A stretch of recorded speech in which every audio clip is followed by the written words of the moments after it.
is what I hear. I would offer to babysit. Yes. There you go. Good evening. It's Tuesday, February 3rd, 2026 at 6:30 p.m. This is the City of Franklin Common Council meeting. Madam Clerk, will you please take the roll? Mayor Nelson. Here. Alderman Peccarelli. Here. Alderwoman Eichman. Here. Alderman Assam. Here. Alderwoman Day. Here. Alderman Salus. Here. Alderman Craig. Here. Please rise for the Pledge of Allegiance. I pledge allegiance to the flag of the United States of America and to the republic for which it stands, one nation, under God, indivisible, with liberty and justice for all.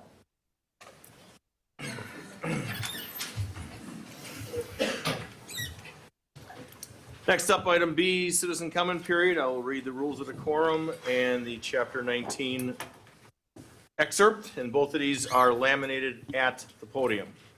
City of Franklin meeting rules of decorum for attendees and participants. Number one, for those attending City of Franklin meetings, respectful and orderly conduct is expected at all times. Number two, disruptive or unruly behavior, including but not limited to clapping, verbal disruptions, signs, and outbursts will not be tolerated. For those wishing to speak during City of Franklin meetings, number one, approach the microphone when the chair opens the floor for citizen comments. Number two, state your name and address for the record. Three, address your comments to the Common Council, Board, Commission, Committee only. Number four, limit your comments to 3 minutes or less. Number five, no endorsements or electioneering are allowed. Number six, speakers shall refrain from presenting unduly repetitious, offensive, threatening, slanderous, defamatory, or obscene remarks.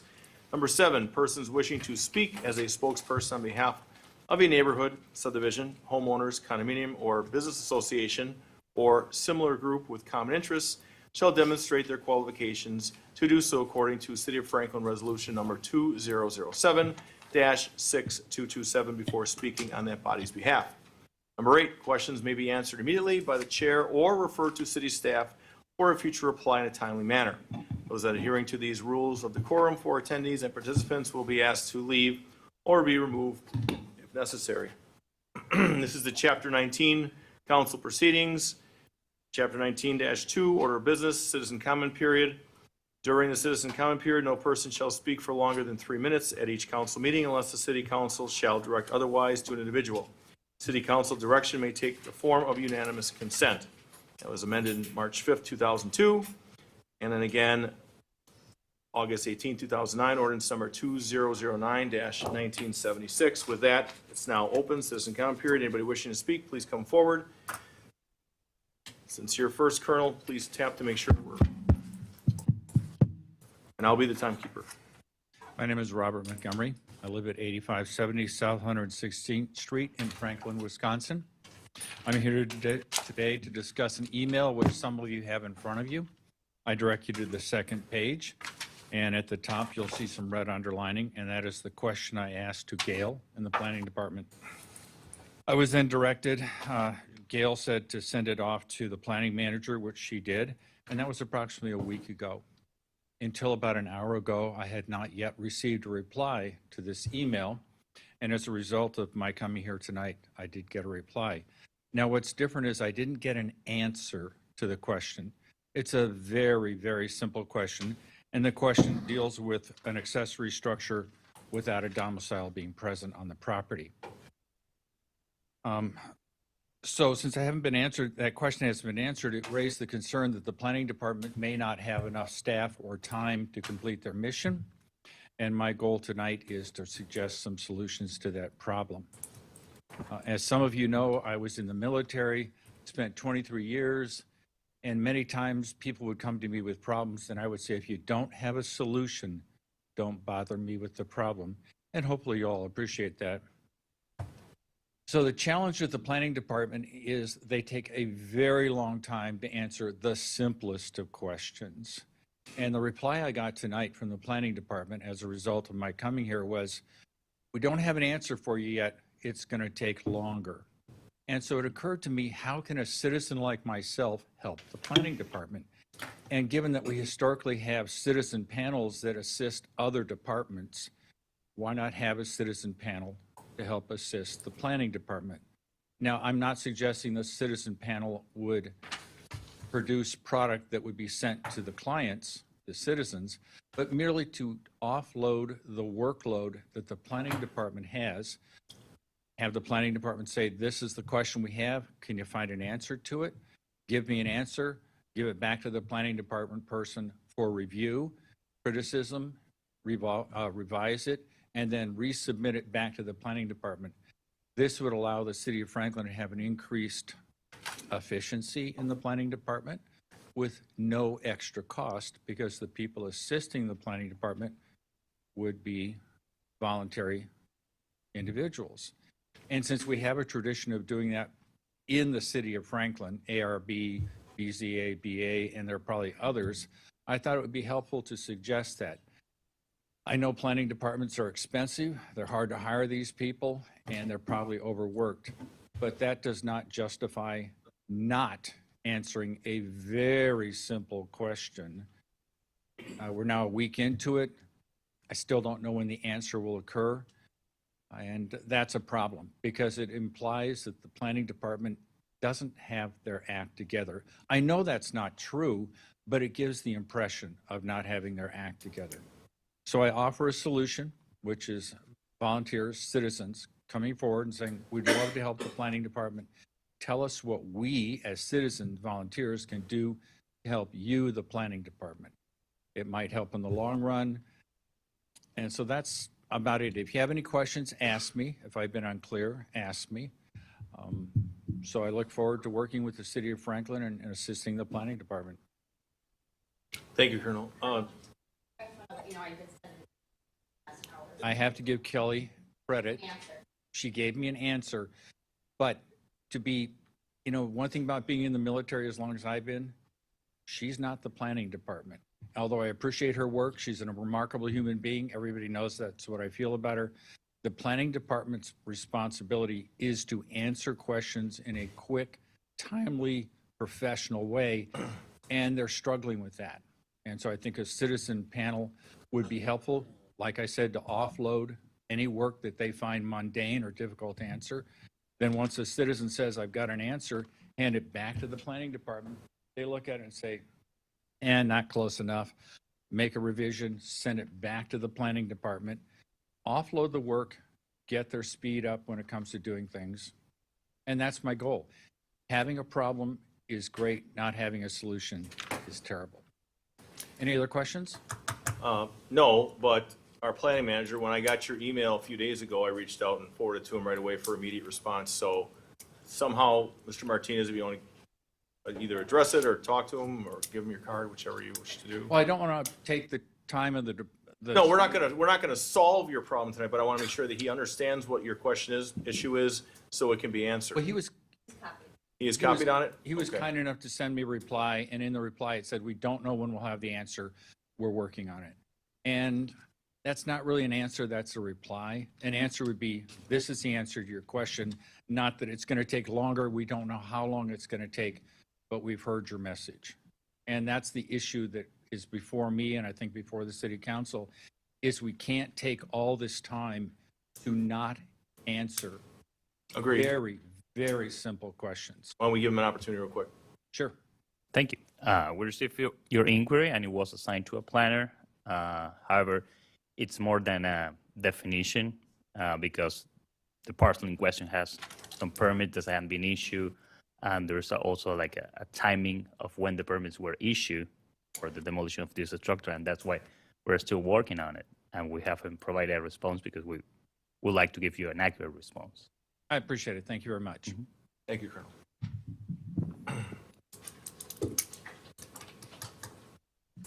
Good evening, Alderwoman.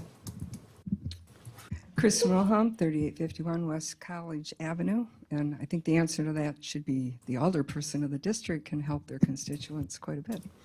I like going department head. Okay. So I'm here for G7 regarding the use of a logo that closely resembles the city's official branding and the statement that the page is Franklin's official, unofficial news source. I want to stress to this official body the importance of holding standards that protect public trust and prevent the misrepresentation of an individual having official authority. This is not the first time action has been required on the same issue. FC News currently labels itself as Franklin's official, unofficial news source. Until partial changes were made yesterday, not all changes, the visual similarities between its branding and the city's official identity were obvious.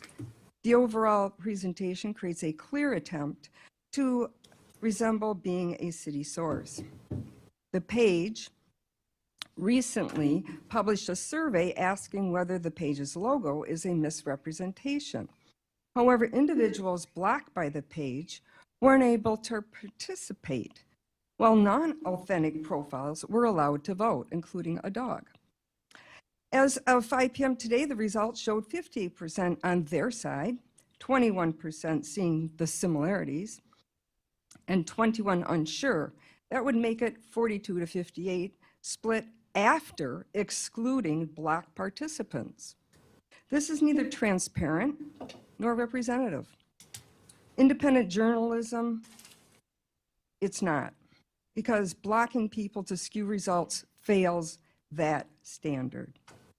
The term official, and I'd like you to really pay attention to this part, implies a degree of city sponsorship.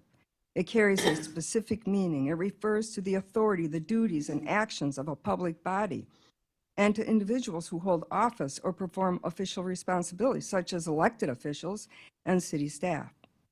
Pairing the word official with unofficial is inherently misleading and creates confusion about whether the Page is sponsored by the city. This phrasing places the Page in a legal gray area involving impersonation, misrepresentation of authority, and potential defamation. Using official may also violate Facebook standards that prohibit misrepresentation. When a Page regularly engages on public matters, the city officials may also engage. It risks being a public source, triggering public records concerns and limitations on deleting content.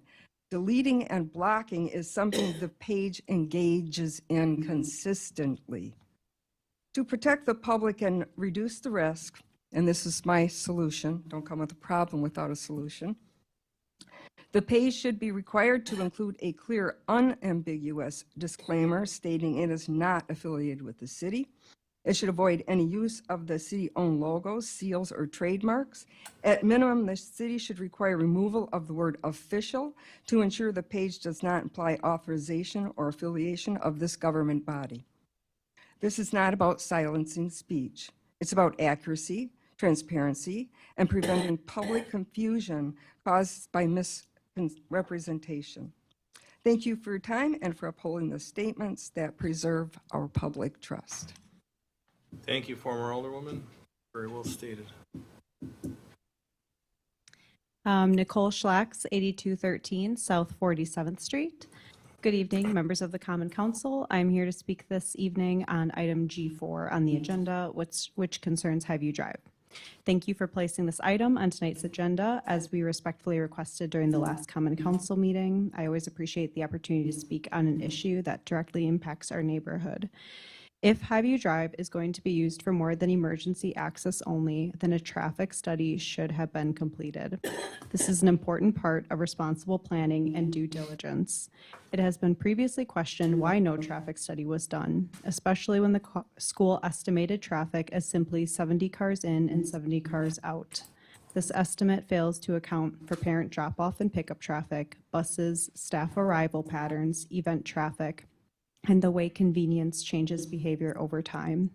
Neighbors have already raised safety concerns based on unsafe student drop-off and pickup activity directly observed on Forest Hill Avenue. If Highview Drive is opened beyond emergency use, those same patterns will likely occur there as well. Under Wisconsin State Statute 66.1003, there are multiple lawful ways for a public street to be vacated, and a petition signed by abutting property owners is only one of those pathways. While it has been stated that the petition could not move forward because the school did not sign it, that does not mean the Common Council is without authority to consider this issue through other means provided under the statute. More importantly, the petition still represents dozens of residents raising real safety and quality of life concerns about the street within the neighborhood where they and I live, concerns that deserve consideration regardless of the procedural path taken. Highview Drive is a public road. It is your duty and your legal authority to evaluate whether opening it creates risks that have not been adequately studied or mitigated. I understand that opening Highview Drive was referenced in a prior conditional use approval, but approval does not remove the city's obligation to ensure that decisions regarding public safety concerns are supported by substantial evidence. At this point, there is no traffic study demonstrating that opening this road beyond emergency access is safe for the surrounding neighborhood. That is why we elect you to ask hard questions, to stand between residents and decisions that could cause harm, and to insist on transparency and real data before irreversible changes are made. So tonight, I respectfully ask this. If you choose not to vacate Highview Drive under your authority in Statute 66.1003, then please require a full traffic study to be done before allowing this road to be used for anything beyond emergency access. The city's role is to protect its citizens, its taxpayers, and its constituents. I urge you to continue doing exactly that. Thank you for your time and for your continued consideration. Thank you, ma'am. Anyone else wishing to speak?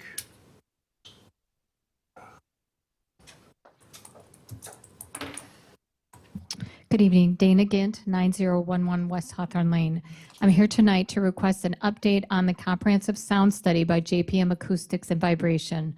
The RFP was issued last February, yet no noise mitigation and no meaningful protection for the surrounding neighborhoods has been implemented.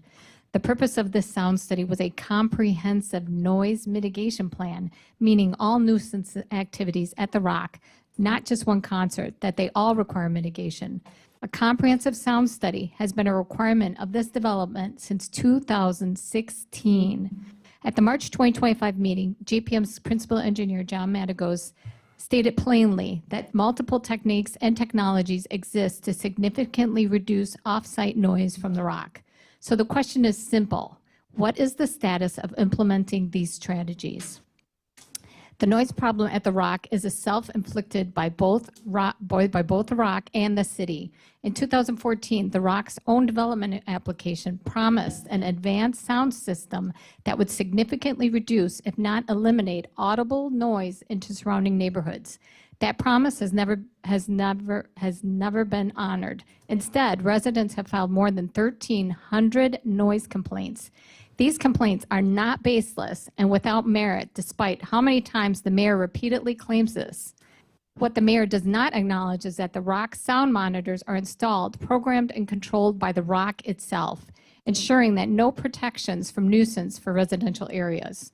JPM's November 2025 report indicated the Rock monitors do not record any audio below 75 decibels, confirming what citizens have been saying for years. The monitors are intentionally programmed and dysfunctional to avoid capturing violations and the reality of the noise nuisance. The mayor has a legal and ethical obligation to enforce all city ordinances, especially those protecting residents' quality of life. Yet for years, he has chosen not to enforce them when it comes to the Rock. In 2023, he issued a press release claiming he was committed to addressing longstanding noise issues with an aggressive timeline to fix the issue. In 2023, he indicated it was his priority to resolve the noise issues to ensure the well-being of all residents of Franklin. Nearly 900 days later, the chronic noise nuisance into the surrounding neighborhoods continues. It is not fixed. The 6 agenda items in 2023 and 2024 were labeled Solutions to the Noise Issues at the Rock, each with an update from the mayor. None of them resulted in meaningful mitigation or protections for neighbors. It appears the mayor's plan has been to ignore residents' concerns and force neighbors to tolerate ongoing harm. The Rock could be a nice place to visit. The problem is the nuisance level noise that the mayor and the city continue to ignore into surrounding neighborhoods for the past decade. 3 minutes. This longstanding issue requires a true comprehensive mitigation plan for all operations at the Rock. Reducing noise is not difficult. It simply requires a willingness to follow ordinances put in place to protect citizens from nuisance. I'm requesting the comprehensive mitigation plan be completed for all venues at the Rock and that all recommendations for mitigation measurements are implemented before May, so residents are finally protected from yet another year of chronic nuisance. Thank you.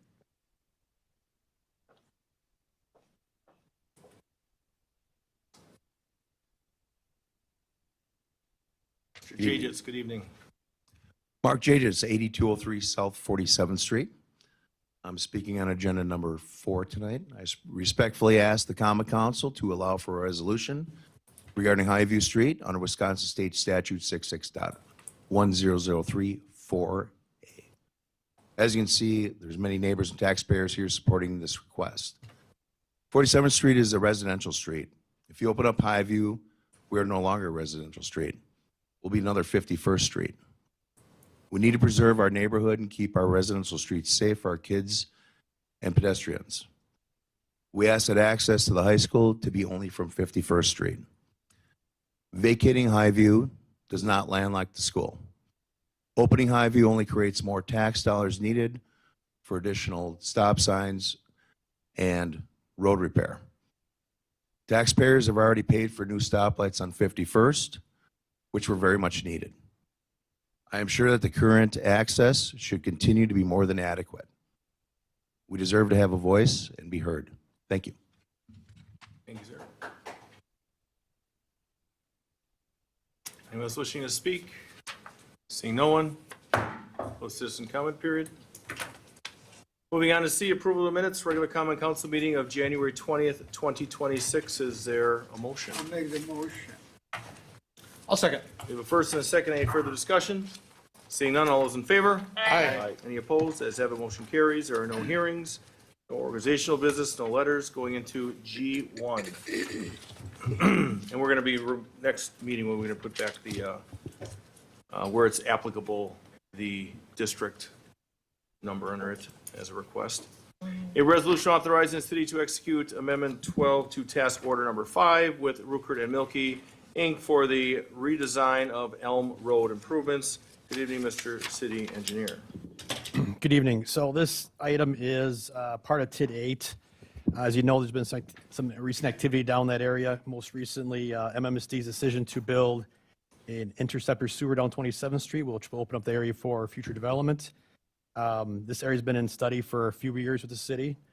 What we're looking to do here is to move ahead with an amendment to Ruckert Milky's original contract for the Elm Road improvements. This is an important improvement for the city, ties into the likewise development down that area. And one key note is we asked for and received a Green Solutions grant from MMSD for over $1 million, about $1.2 million for stormwater improvements. That does have a deadline. It's actually the end of 28, which isn't as far away as you would think. And that's after asking for and receiving a 1-year extension. So this project is going to be a heavy lift, 2 to 3 years for design and construction. So if we're looking to move that TID forward, this project really needs to begin with design. So the ask for tonight is for to allow Ruckert Milky to begin that design for the Elm Road improvements. This was brought to the Finance Committee last week, Tuesday. It was discussed with, I believe, there's no action taken, but was received favorably. Okay, questions from the council? Comments from the council? Alderman Sluse and Alderwoman Day. Mike, is this the expense, this expense is part of the MMSD project, or this is a city expense?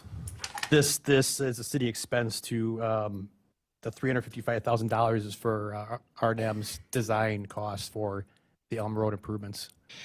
Like briefly, I'm just like looking, the original contract was 1.2 million. It's almost doubled. Like, you know, did the scope of work like doubled in nature? Like it's. I wasn't here for the original contract, so I can't really speak on that, but the amount of work they need to do in this fee is in alignment. Thank you. Alderwoman? Thank you. So yes, we did talk about this a little bit at length at Finance Committee last week, and as the city engineer pointed out, it was received favorably.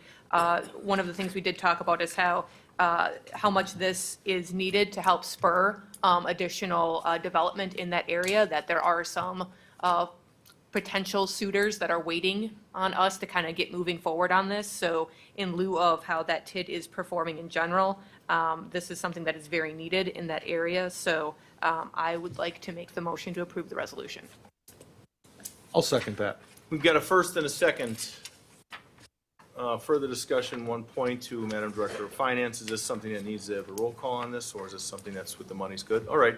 All those in favor? Aye. Any opposed? Ayes have a motion carries. G2, a resolution authorizing the City of Franklin to enter into an agreement with Milwaukee County Department of Transportation for sidewalk and utility adjustment on South 76th Street from West Ryan Road to West Park Circle Way. Mr. City Engineer. So as you're aware, the county improved 76th Street last summer. This is the next phase of it, which will be constructed in 27.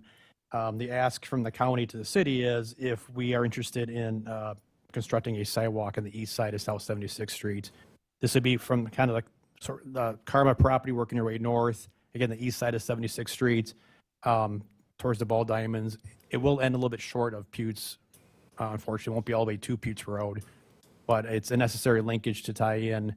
But we started south of there, and then eventually we're going to have a path along Putes, and we have a path, of course, now along I-100. That will all kind of work together as one big system, if you will.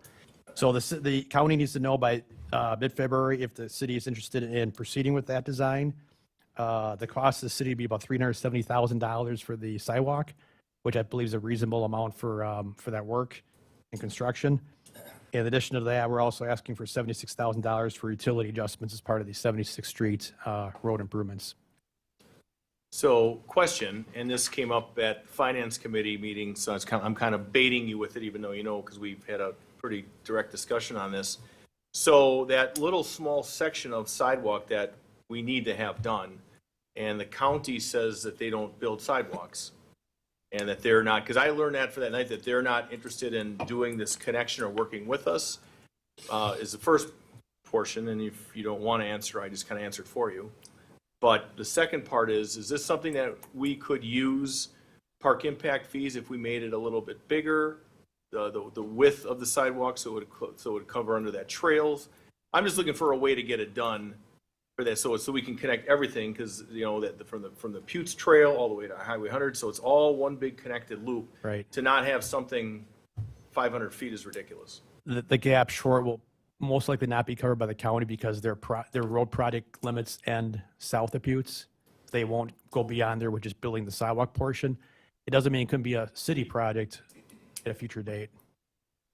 Because after I heard that information, I did reach out and spoke with the county supervisor, and, you know, it wasn't a contentious conversation, but it was facting, you know, we give the county $20.2 million a year, and for those that dozed off, we give Milwaukee County $20.2 million a year, and then you have to sit back and say, well, what do we get for that? And, you know, we're looking at, you know, I understand some services, but that's a lot of money, and it's a small amount of a connectivity part, which to me seems, you know, pretty straightforward. But so we're still working on that. You know, when I reached out to her, we had a good conversation.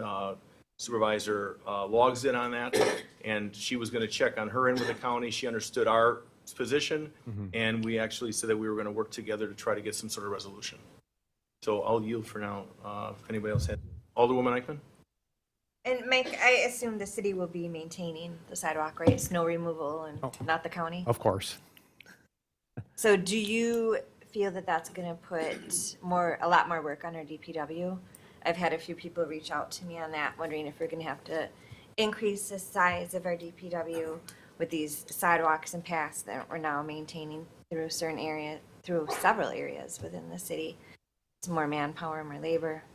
I mean, certainly you're adding more work to DPW. I can't really comment on whether that's Kevin would need to, as far as if he can handle it with his current staff. So aside of the cost that the city is paying to put that sidewalk in, that does not include the labor for the DPW to maintain it? Correct. This is just for design and construction, and then from that point forward, the city's to maintain and own, including snow removal. Thank you.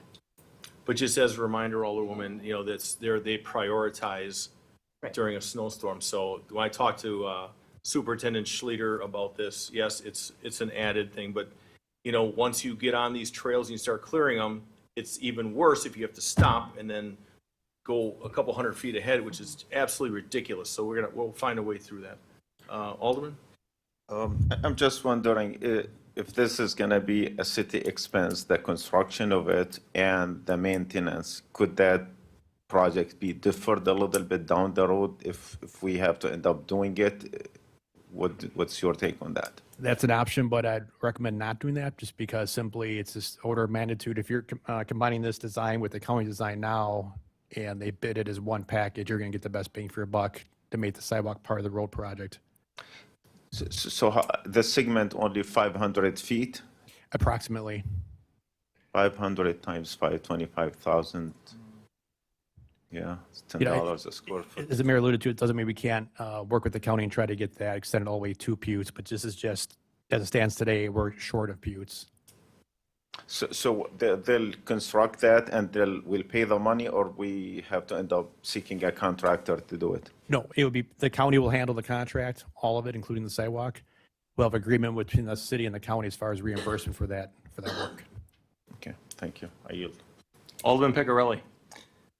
So just to clarify though, this contract isn't for 500 feet. This contract is for the whole length. We're talking about that this contract where it ends and where the sidewalk is coming right by Buttes, that there's about 500 feet there that is not connected right now, correct? Correct. So the county's project for 76th Street is stopped short of Buttes, south. So the sidewalk would as well.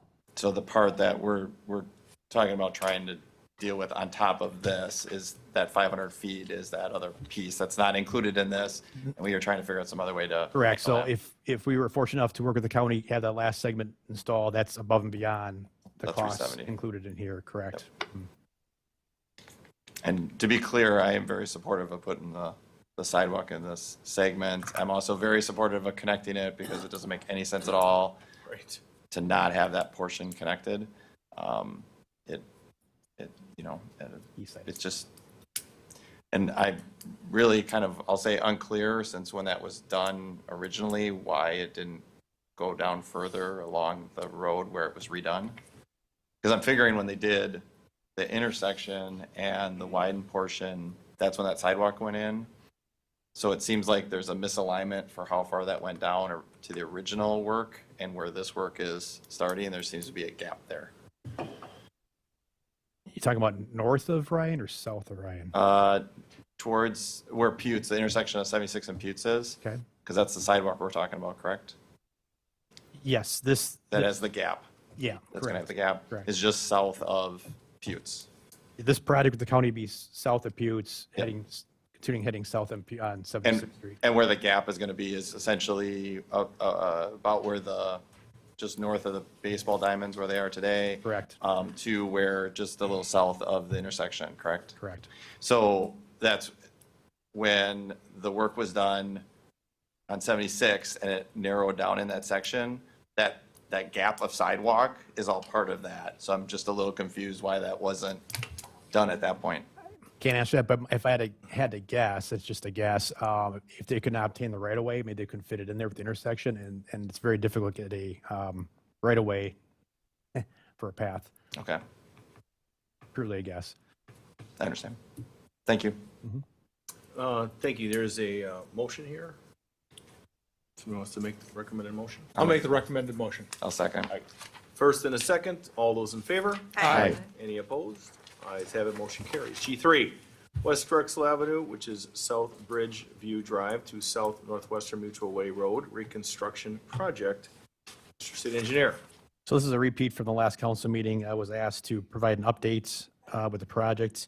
I did reach out to the state to find out how likely the funding would be for Drexel Avenue.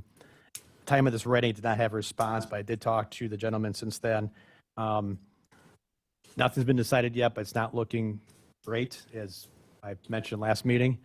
And a decision will not be made, a final decision, not probably till maybe April or May. So we're still a ways out.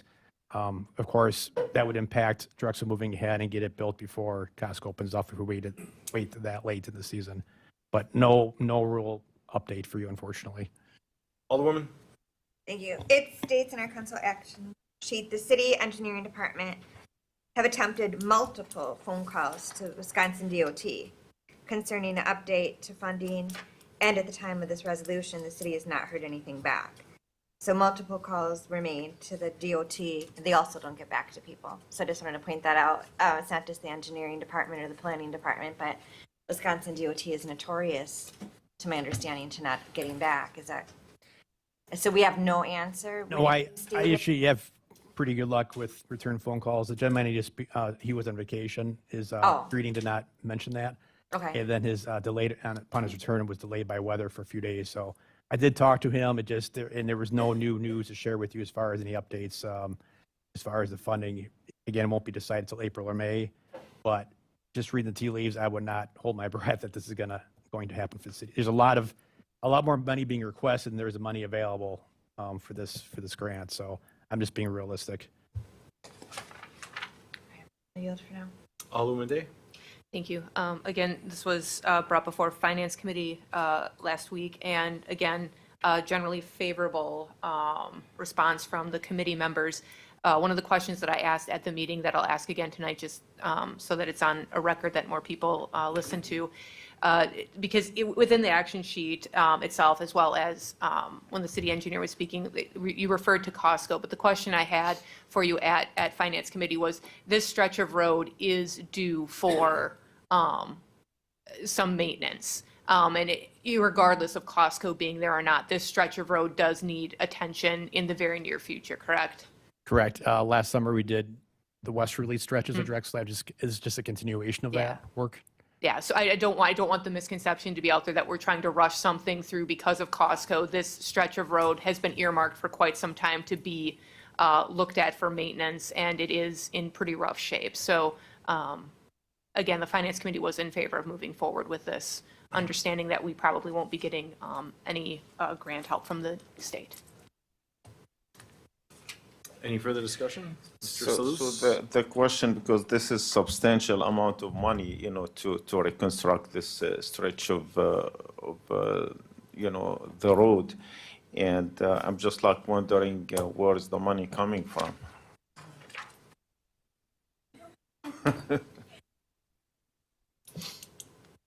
Danielle, you want to touch on that? Madam Director of Finance?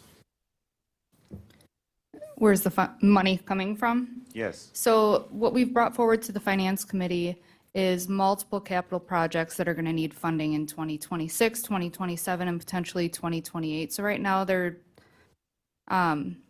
considering a few different options. However, borrowing is going to be the biggest portion of it between this project, Elm Road, and then South 76th Street. And is there any any other solution? Could that be deferred at all, 2 more years or so? There is no such a thing. It's always a possibility, but I would not recommend that. The road is in really poor shape, and the soils there are absolutely horrible. So the thought was to get that. The more you kick it down the road, no pun intended, the more expensive it's going to be. So I would suggest moving forward with it now. And if this improvement takes place, is going to be an assessment to the people who is going to benefit from that, including Costco? No assessments.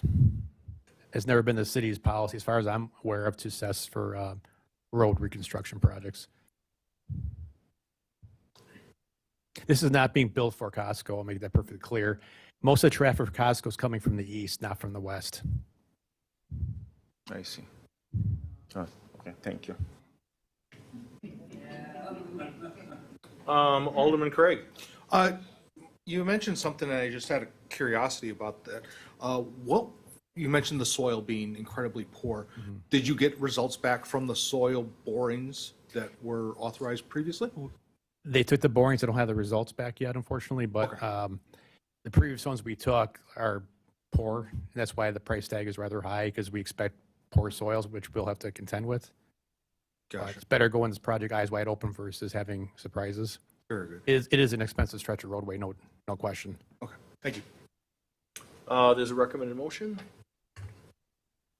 I'll make the motion I'll second. We've got a first and a second. All those in favor? Aye. Any opposed? Ayes have a motion carries. G4, petition to vacate Highview Drive regarding access to Franklin High School property. And I'll start the discussion. I'm going to turn it over to our city council. So the last meeting when citizens came up to speak about the petition and so on and so forth, and we couldn't discuss it because it was not on the agenda.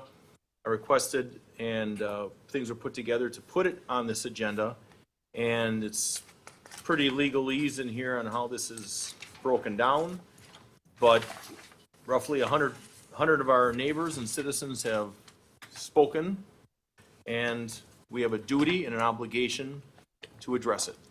So, Mr. Counsel? What's in the Common Council action sheet pretty much sets forth everything with regard to what happened and status. The city received a petition and with some approximate almost 100 signatures of adjoining area properties. The statute that specifically applies to all the methods, more so than the code or the other statute involved, although there is an intertwining, is cited within the action sheet. And basically, this was a petition, and petition is within that one Common Council or statutory section 66-1003 sub 2 that refers to a petition being filed and signed by all of the owners abutting the portion of the property that will be vacated, abutting the street, as well as at least 1/3 of the, where that to be vacated street portion ends. You continue on for 2,650 feet, and you need 1/3 of the property owners abutting that area by way of their property to also sign. And going through it, it was not signed by all the abutting owners because the Franklin Public School District is an abutting owner and did not sign. So the thought was there's no further process because that wasn't complied with under the statute. Mayor directed that it be brought to the council again. So the rest of the statute is set forth therein. You know, it includes a provision sub 4. Council could do it on its own, but that's a whole separate process. Starts it by itself. This action sheet ends with for information only, no action to be taken because of all the process requirements involved here. And also, obviously, Franklin Public School District and the city of Franklin are in a court case right now in litigation, and that's cited in the Common Council action sheet. And there's a letter in the Common Council meeting agenda packet for this item from one of the attorneys representing the school district in that case, basically saying case complaint will be amended to include further damages if city's moving forward with trying to vacate this access area that's been there since approximately 1995. So that's the summary on it. No action to be taken is the recommendation. Well, there's a few things before we get to the alders. This letter that's in here, I believe, needs to be read so citizens understand, because I mean, I don't know who all saw what they saw on the agenda item, but it's worth reading verbatim. So I'm going to do that at this point. Stated January 23rd, 2026, from the firm of Von Briesen.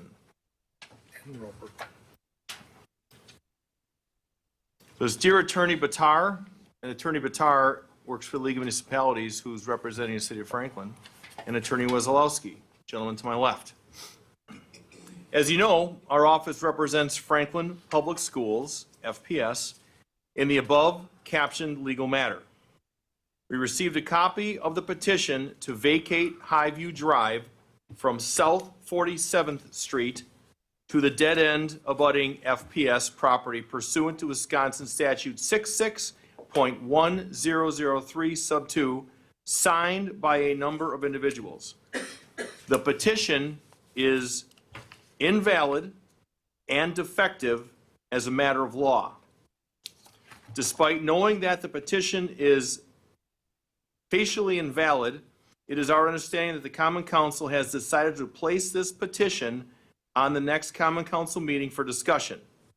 FPS writes this letter objecting to the Common Council taking any further action on the petition to vacate Highview Drive from South 47th Street to the dead end abutting FPS property. Wisconsin State Statute 66.1003 sub 2 expressly provides the following. The Common Council of any city except a first-class city or a village or town board may discontinue all or part of a public way upon the written petition of, now they bolded this, the owners of all the frontage of the lots and lands abutting the public way sought to be discontinued, unbolded, and of the owners of more than 1/3 of the frontage of the lots and lands abutting on that portion of the remainder of the public way which lies within 2,650 feet of the ends of the portion to be discontinued.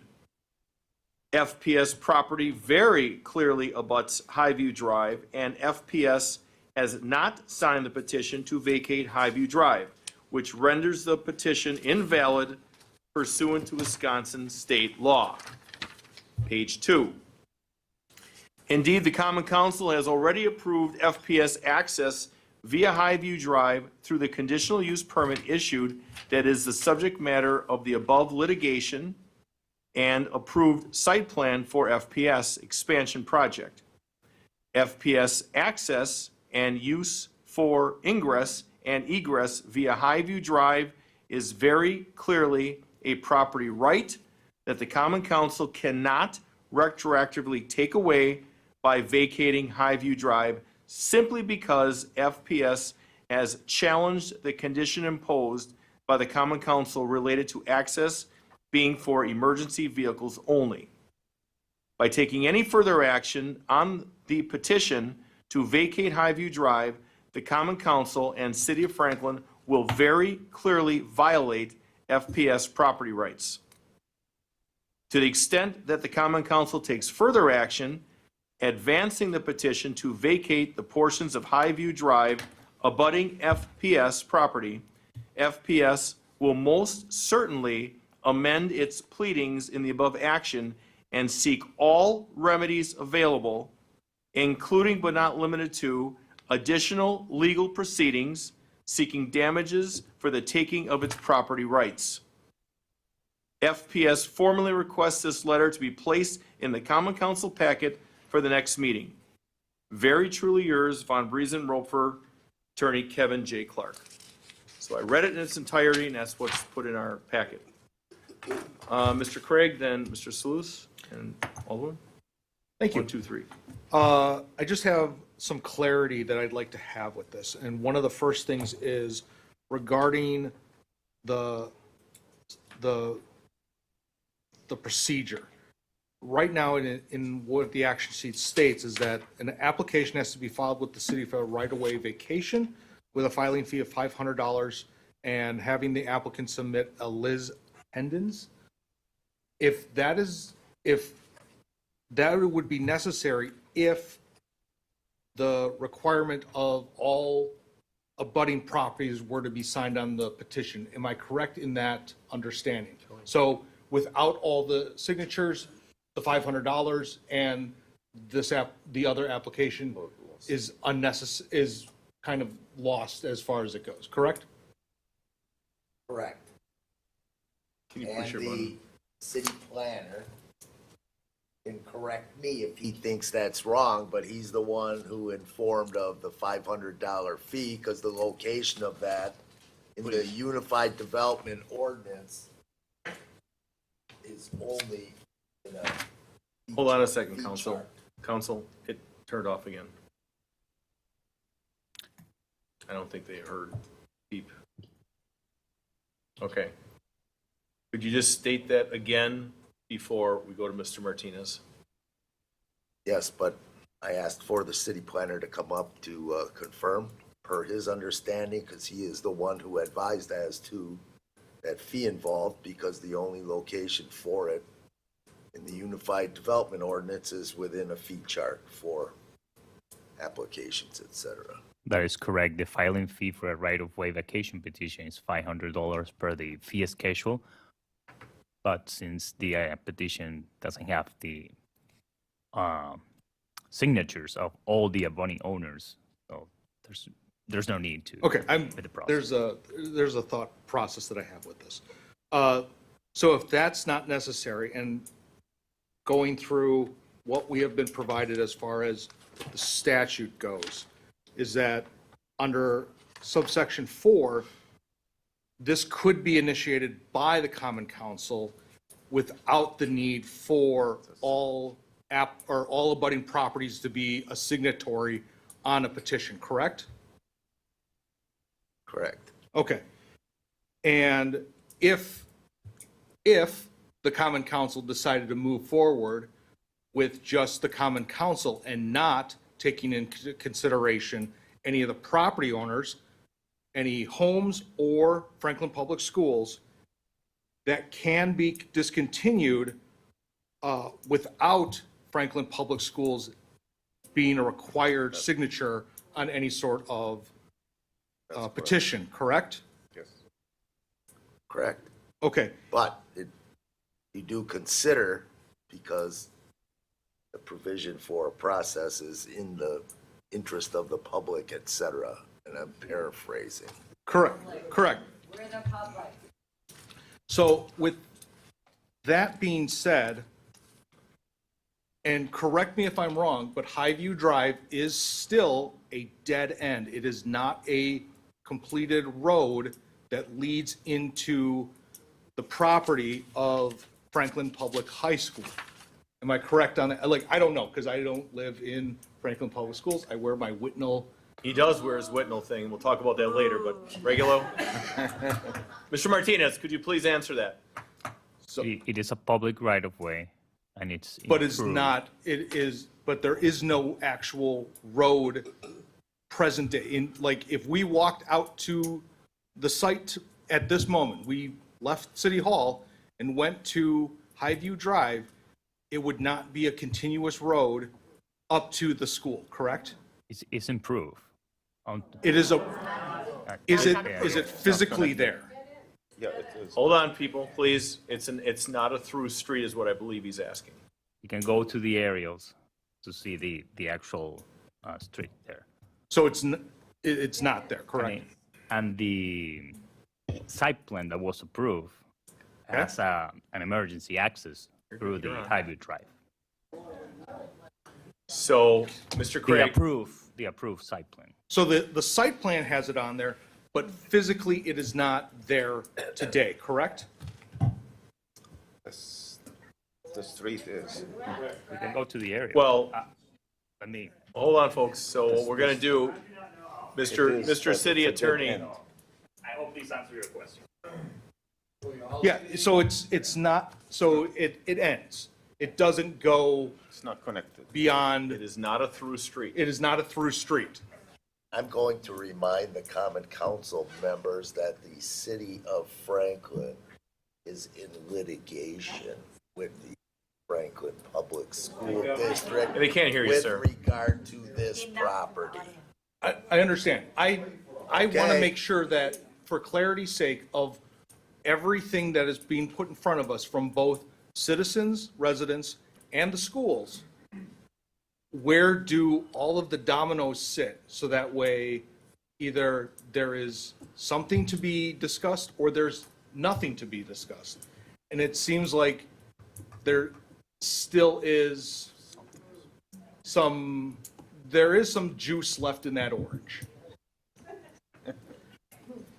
My biggest question then is, Standard recommendation when litigation is involved is not to investigate in open session. And that's the last time I'll mention it. Back to you, Mr. Craig. and perhaps the city attorney can give me a better understanding of this. If as Attorney Clark has stated, that if there is an action to vacate Highview Drive, that would violate Franklin Public Schools' property rights. How do we violate a right of something that isn't there? That's all I'm trying to understand. Because if there is something that we take away from them that is physically tangible there, that is, I would completely understand that. But I don't understand how that works for a not thing present. And maybe I'm just slow on this, but if I could get a better understanding of how that works, that would be great. Mr. City Attorney? Not appropriate in open session. All right, well, the answer is, gee, is there any value for a property owner to have access to a street, especially when after years it's expanding what it's built and has on the property? And we're in open session, litigation is pending. Oh, gee, perhaps the school district property owner thought about the availability of this access for years as part of this project. So, See? all right, folks, so here's what we have to do. Hang on. Our decorum right now, please, is Mr. Craig, Alderman, District 6, has the floor. His conversations are going to be limited with the city attorney because of ongoing litigation.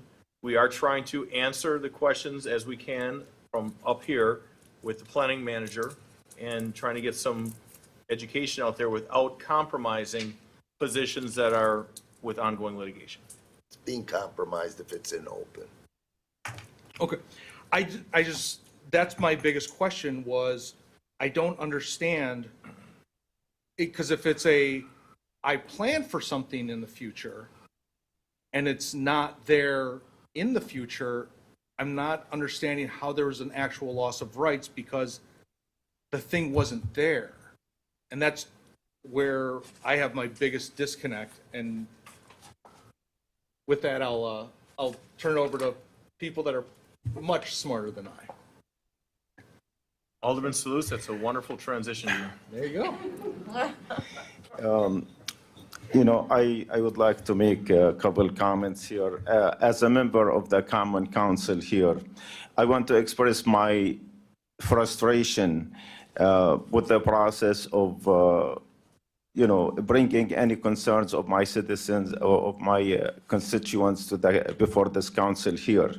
I formally requested that the intent to vacate Highview Street under Statute 66.1003-4 be placed on the action sheet for this meeting. Very similar to the process that took place to vacate portion of West Sycamore Avenue in May 20, 2008. Instead, the petition, which has already been rejected by the city attorney due to the fact that the school did not sign on, was placed on the agenda only as informational item only. This is not what was requested. It does not reflect the intent of the residents who brought this issue forward. The residents and the taxpayers of Franklin deserve better service from all of us.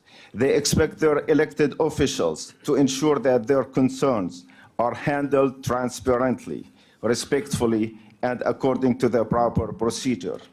The Common Council, not staff, not any individual office, set the course of action for the city. I want to be clear. I have no problem if the council discuss the issue and ultimately recommend no action. This is part of the democratic process, but no one outside this body should be acting as a gatekeeper, deciding what is allowed on the agenda and what's not. When a council member submits a valid request on behalf of their district, it should be honored, placed before this body for consideration. Moving forward, next council meeting, I will be bringing this issue back, and the item will be listed on the action sheet, intent to vacate portion of Highview Street as stated. Thank you. Alderwoman Day.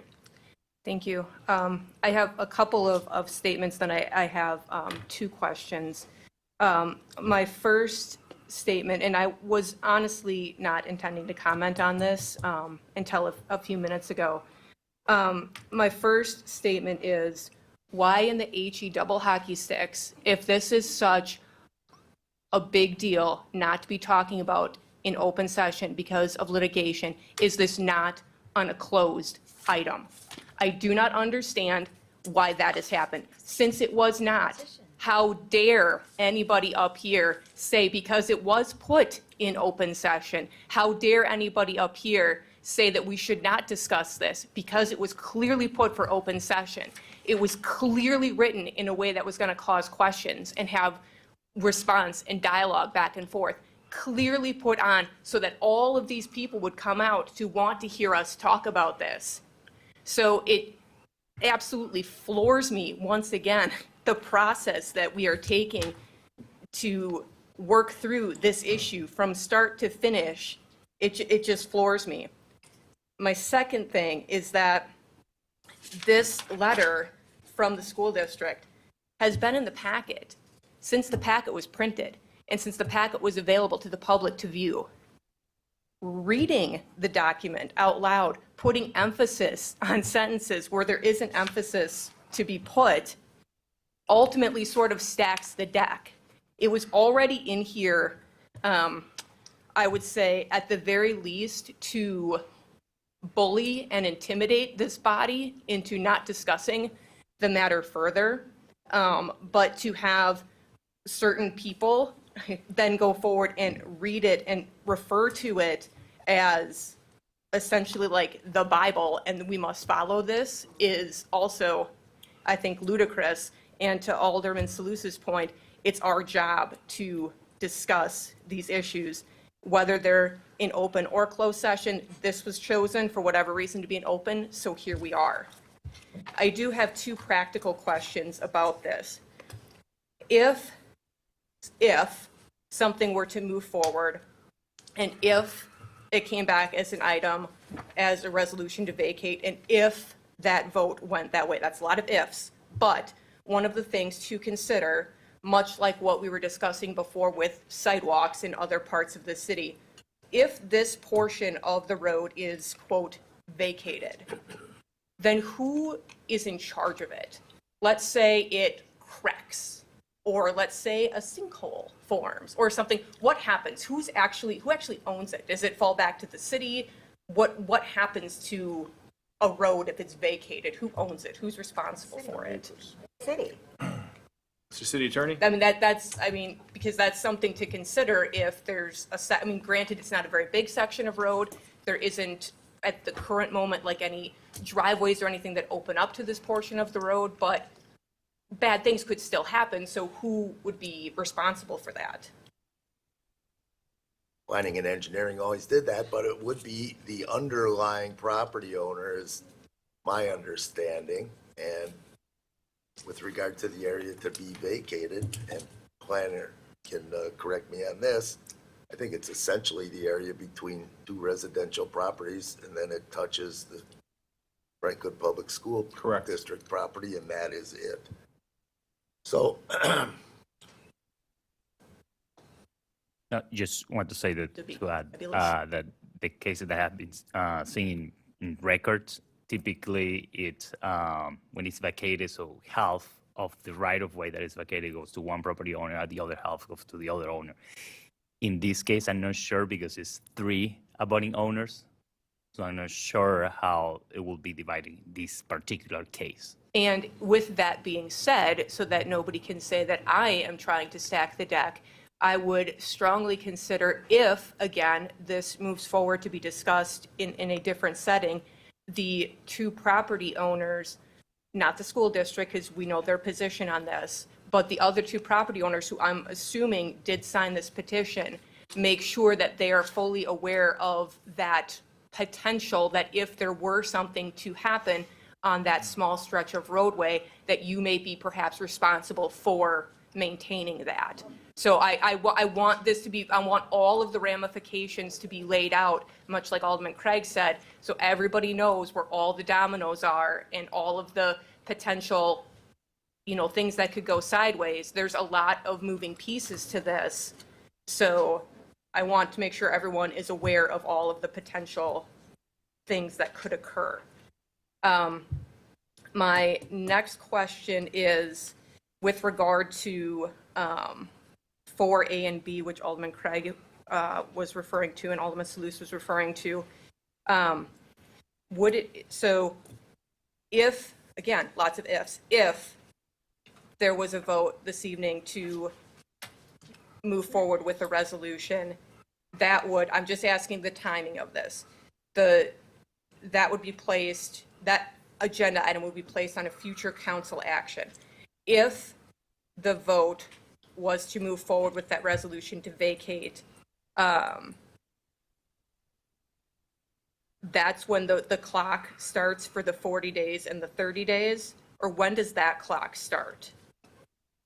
A hearing on the passage of a resolution shall be set by the Common Council on a date which shall not be less than 40 days after the date on which the resolution is introduced. So is that, for sake of argument, next meeting you would vote on a resolution? If that vote went through, then 40 days from that point is when the hearing would take place? Like, I don't understand the timing of how this lays out.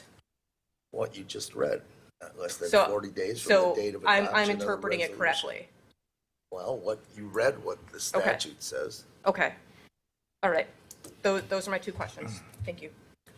So I guess in response, before we go to Alderwoman Eichman, I had this put on the agenda for clarification.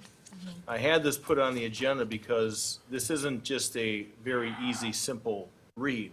There's a lot of moving parts. I'll also give Mr. Craig credit. There's a lot of dominoes. And there's that. I read the letter from the attorney because of its importance. I didn't emphasize anything that wasn't emphasized. I read it verbatim, word for word, and I did announce when it was bolded. So that's not me taking a side. That's me reading something verbatim that, yes, it's in here, but of the 99% of the people that are in here, I don't know whoever was able to actually read that document. So they're here for a reason. So with that, Alderman Eichman.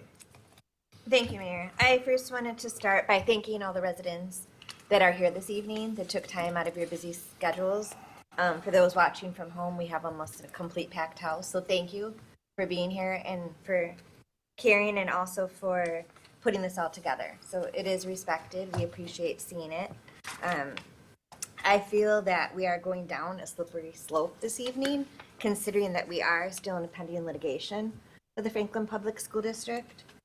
Whether I feel the road should be vacated or not, I have a lot I would like to say, but considering that, again, we are in litigation right now with this, I feel way too much discussion has been had already this evening. I would also be open to having it brought back at a later meeting. I believe our city attorney is going to prefer that it is enclosed, considering, once again, we are in litigation. I cannot stress that enough. Their attorneys are listening to us right now. Anything that's set up here is going to be used in court. I mean, it's pretty black and white. So that's all I'm going to say, because I'm being very careful, because we are, once again, in litigation.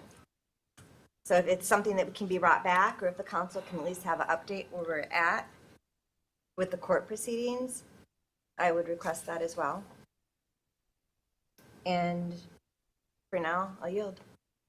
Mr. City Attorney, if we, to Mr. Craig's point, if we bring this back for possible action, and Mr. Salus's points, would that be something that we would bring back to the next meeting? And, or do we need a little more time to get all the ducks in a row? Because if there's decisions to be made, there's got to be,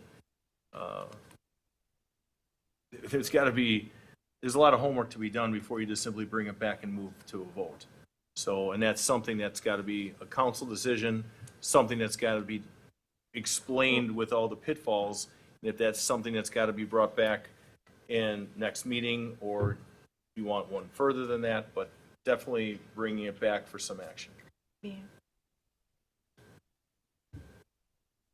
Next meeting, closed session. Thank you. Alderwoman?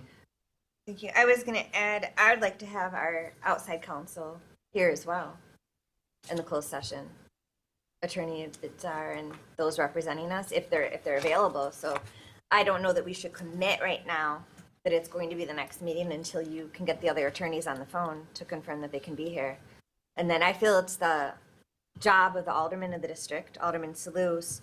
Everyone's phone numbers are on here, which I greatly appreciate. They're easy to contact. You could keep everyone in touch of which agenda it's going to be. Obviously, our agendas are printed and available on our city website. In almost 4 years that I've been an alder, I don't know how many residents really go online to our website and read each and every page. And I do appreciate the mayor reading this letter from the attorneys. I feel it's very important for those that are here and those listening from home. So thank you, Mayor, for doing that. And I will yield. Okay, so at this point, the motion is to table until we can confirm. There is no motion. Well, we're going to look at bringing this back. Mr. City Attorney? It's not a public hearing. And I'm going to ask for respect. We're up here to represent you. We're up here to listen to you. We are owed the same respect back. It's very hard sitting up here trying to concentrate with all the chatter in the audience. I think that we are definitely owed the respect. So I ask going forward in this meeting this evening to please be considerate to us. Thank you. So folks, that's why we have the citizen comment period in the beginning of every meeting.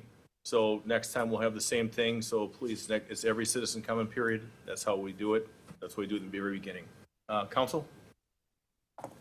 I'll coordinate with council representing the city in the litigation and bring back a closed session item for the next common council meeting.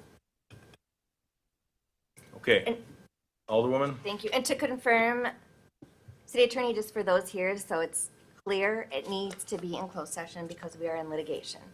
I would prefer for it to be in open, but it is in our best interest protecting the city and the taxpayers who are all paying for this lawsuit to have it in closed session. Is that correct? I spoke earlier, recommended closed session. Thank you. All right, thank you. No action taken. Moving on to G5. Alderman, D3.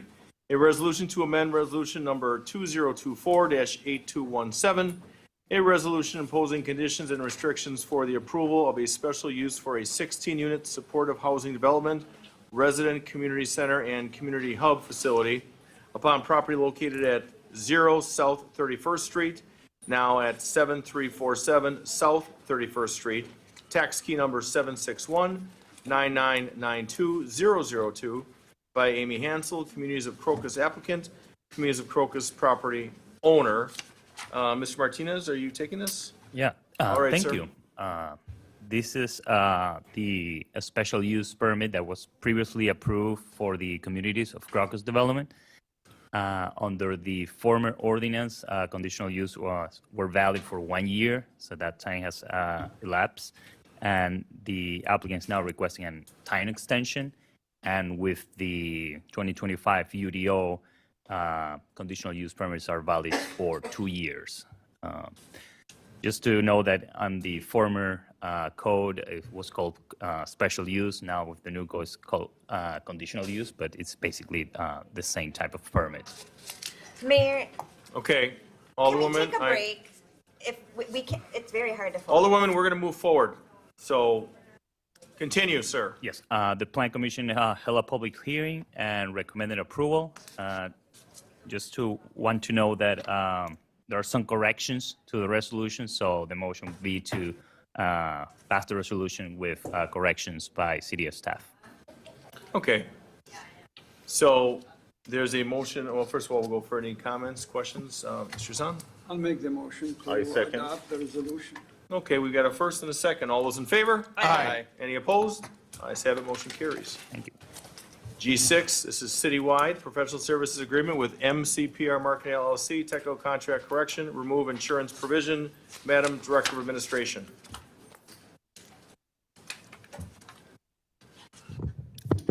Well, you caught me off guard. Oh, I'm sorry, Just why? talking to the people in the hallway and asking them to Yes, away thank you from. for doing that. Sure.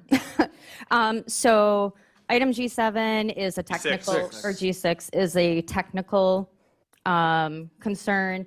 We've never had insurance requirement on this, this contract, and it was in there. And so we wanted to remove it, but did not want to remove it and not have it brought back here for this technical correction. Thank you. Mr. Peccarelli? So when we talk insurance not being a requirement, what type of insurance are we talking about? It's like general contractor. General liability? Yes. insurance? All right, so like professional liability insurance, is that covered by this? So like errors and omissions is typically what it is? Yeah, it's not part of that. We've not required that of MCPR in the past.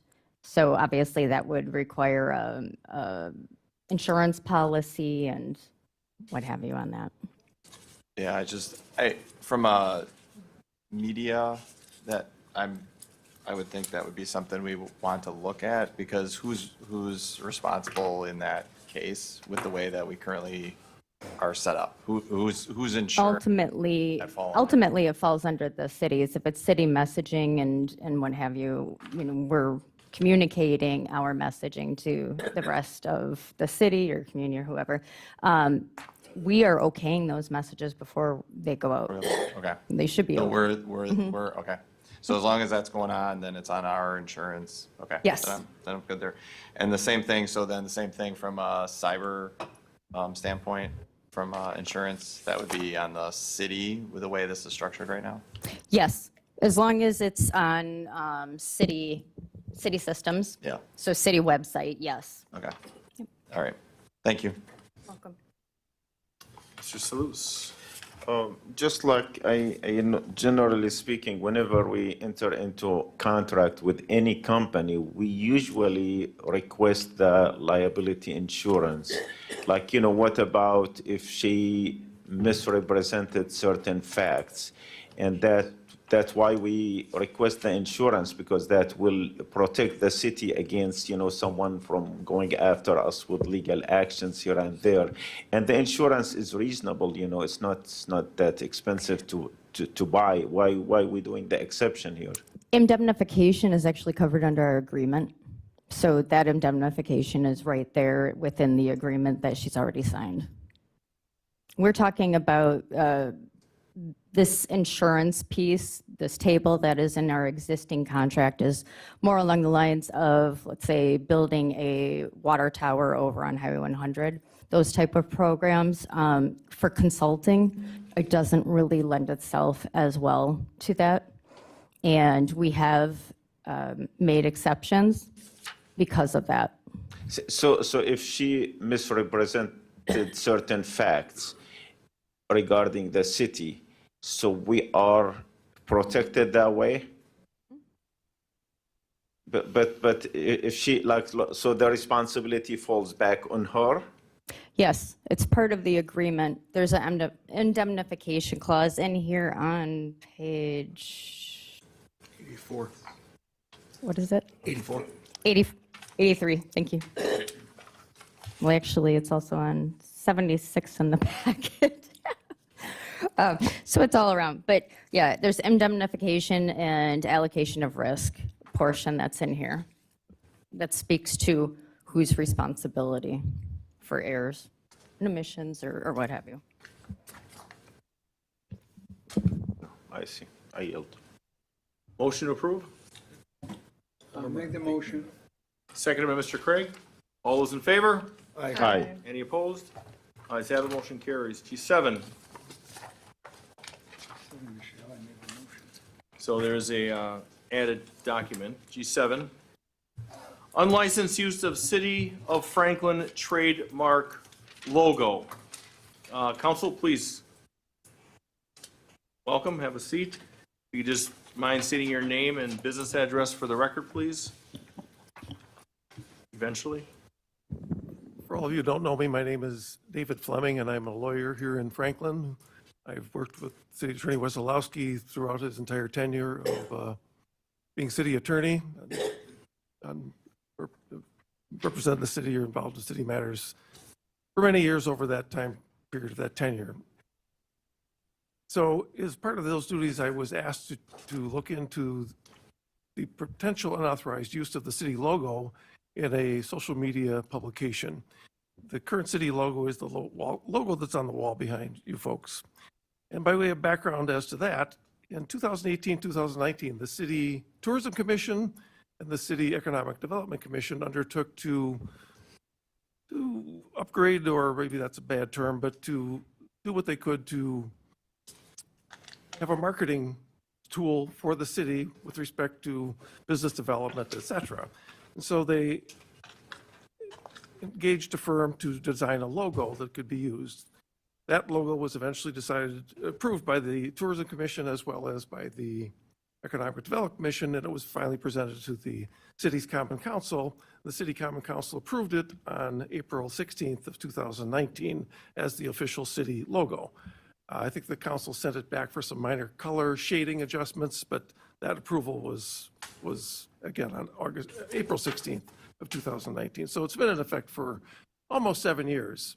Some time ago, this online social media news source began using something very similar to the city logo. And so I was asked to look into whether or not that was an unauthorized infringement of the city's property, the city logo. Since this matter appeared on the agenda for tonight, there have been changes to that social media masthead or nameplate so that it's no longer the same nameplate or masthead that it was when this matter was placed on the agenda. It still uses the banners, but it's entirely different in every other regard.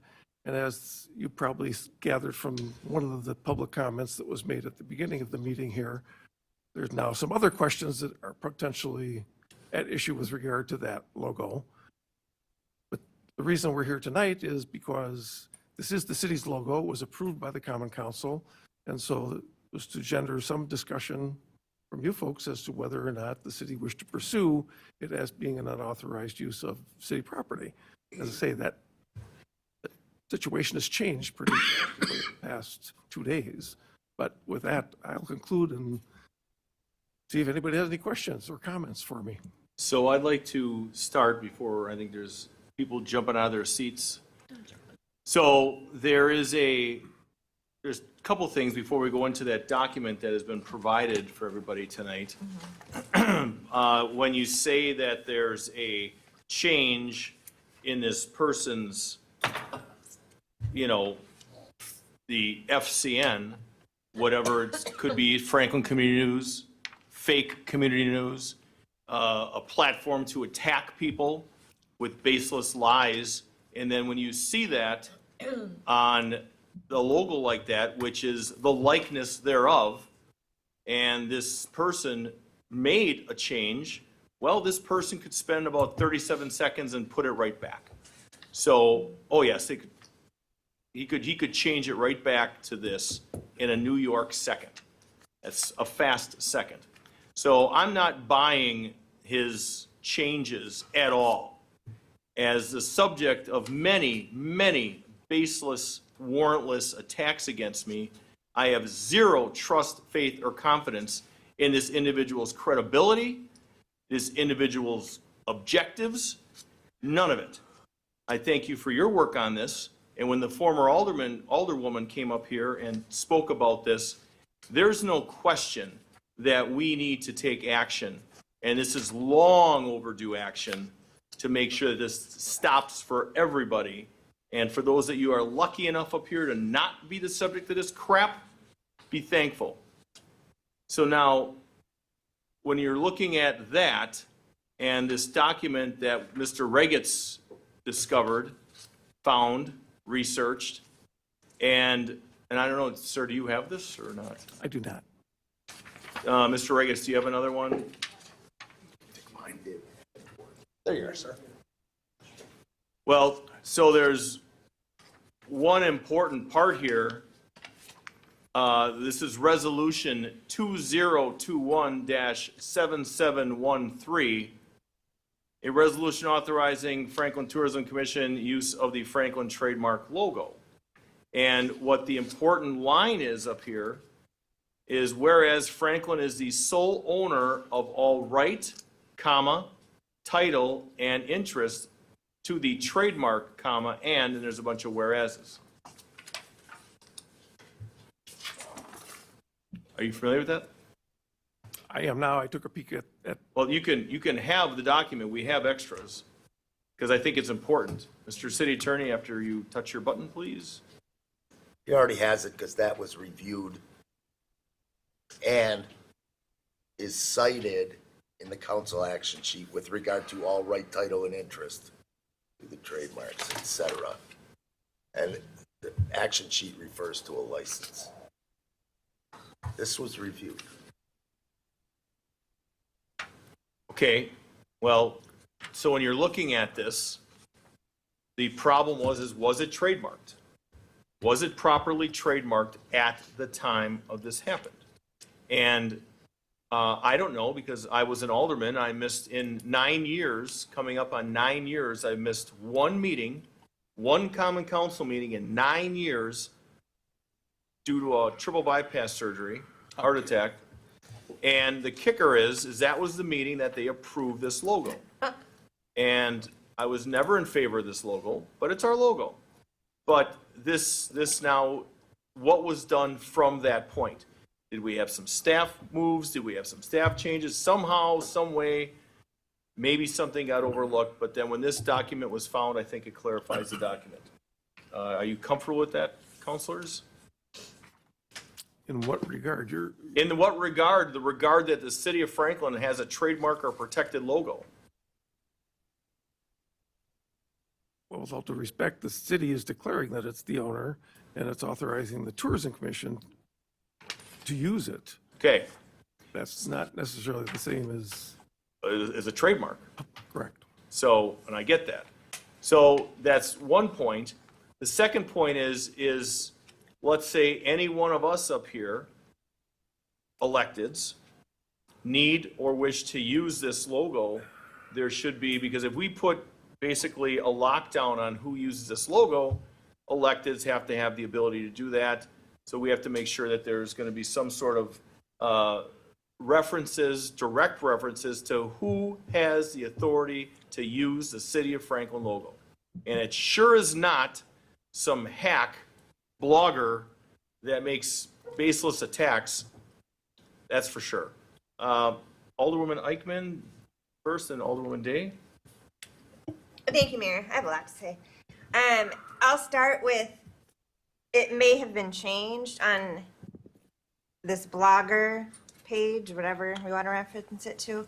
However, the website and in the search engine to find this page wasn't changed until some point later on this afternoon.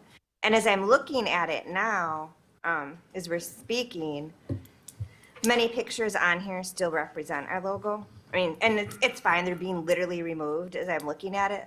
I apologize, Mayor, for my chuckling a bit ago. It's just I'm finding it comical as we're talking. I'm just seeing them being removed. But it's fine because we have multiple screenshots of everything being used with our city logo. It is very confusing to residents. I didn't look at the poll. The poll is of absolutely no use to me whatsoever, for the simple fact that this page, and I've witnessed it, I've seen it, I've had constituents talk to me about it. They try to tell the public that they're going to be fair and transparent, but the second somebody voices their opinion, that goes against what they're saying and they don't like, they immediately remove that comment and they block that person. So when you have so many people blocked on a page and you go try to do a poll, it's pretty useless to me. As far the page is pretty useless as well. It is confusing to residents. They see that logo and they think that that's the Franklin page, especially considering that we currently don't have an official City of Franklin Facebook page. I believe we're one of the only municipalities in southeastern Wisconsin that currently doesn't. I spoke with the city administrator of an adjoining, not an adjoining, but of another municipality about this not long ago, because they thought, another municipality, that this was our page and our logo. And they were referencing something that was written on there. And they shared it to their government page, thinking it was from our government page. That was corrected. So, I mean, what can we do as far as the author of this page? There's a motion. It's a start. You still I'll got the make, floor. I mean, Well, you still got the the floor. motion to cease and desist, I'd like to do more than that, personally. I'm not sure that's an option, but, I mean, we can start with this. The cease and desist, can we include that for them to remove any and all pictures on their website, 2 Facebook pages that they run, to remove the logo? They can go through there and remove every single picture that uses our logo on it. I'd like that to be included in this motion, in the cease and desist letter. If that's possible. I would say, yes, that's possible. That's, the question is, if there's not compliance, If and there's the line not- is crossed, if then what there's- happens? Oh, then we take more legal action. And that perhaps gets into the whole issue of litigation, and perhaps that should be in closed session. I agree. You still have the floor until Alderwoman Day gets it next. Well, I'm going to go ahead and make the motion to start, if that's okay, and then I'll yield. Okay, why don't we do this, Mr. City, well, we've got a first on the motion. Is there a second on the motion? And then we're gonna have further discussion.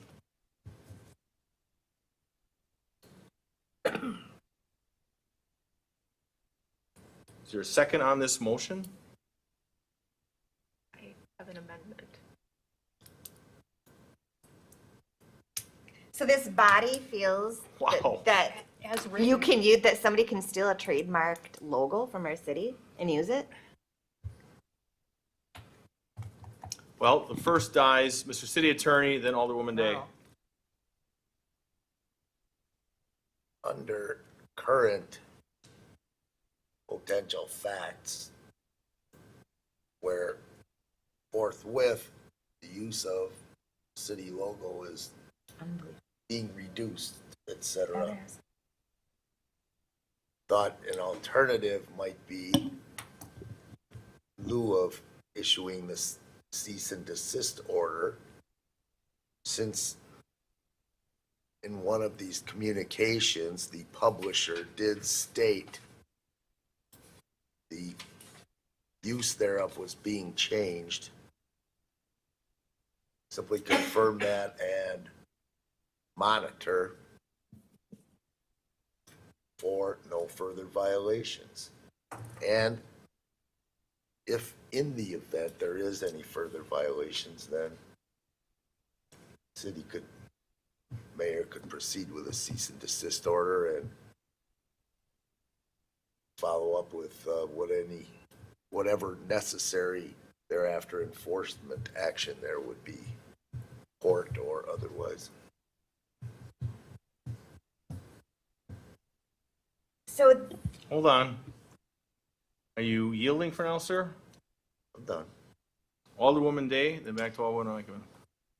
So I think this is bigger than kind of what is in front of us. A cease and desist for the situation going on with this particular blog, Facebook page, website, sure, but I agree. I mean, the person or anybody could go start using the logo. I think the problem that we have that we need to address is who, and the mayor was alluding to this a little bit, who has the ability to use it and who does not have the ability to use it? And is there a mechanism for people to get permission to use it or not? Is it only for city staff? None of that is really carved out here. So I was working for the city when the new logo came through, and there was kind of this huge push for a new marketing and branding and, you know, making sure you're using the right colors, the right font, all of this stuff. And there was supposed to be some sort of process about who, what, where can use the logo and in what context. And I think that part just kind of fell through the cracks and it never got developed for whatever reason. And this is what's in front of us. The resolution from 2021 is a start because it clearly outlines that the Tourism Commission can use the logo. But that's kind of where it ends. And it doesn't say it, that nowhere that I could find on a quick search of our ordinances about anybody else, whether they could or could not. And I think that is where the problem is. So could we do a cease and desist for this one particular person? Sure. But I think the bigger issue is we need to have kind of some sort of resolution or some sort of document, policy, something that talks about the logo and who does and does not have the ability to use it, and whether or not it is truly trademarked and follows all of the things that a trademark does, because it might, I don't think it technically is, it sounds like, so maybe it doesn't fall within all of those. I just think there's a bigger discussion here than just what is happening with this logo that's in front of us with this particular person. And so what I would like to see, and why I didn't second the motion, is I would like to somehow, and I haven't fully articulated this yet, but somehow maybe direct staff to come up with some sort of draft resolution about the use of the logo in general, be it for who can, who can't, and if there's a process for people who are not explicitly able to use it to acquire the ability to use it. Because what if the school district uses it? What if the South Suburban Chamber uses it? If you tell one person they can't use it, then nobody can use it. You can't self-select here. So we just have to be careful how we're doing it, because what I can see happening is you bring the hammer down on one person and they're going to go find all of the other people that we didn't care were using it, and then you've got another problem. So I think there's a bigger issue here.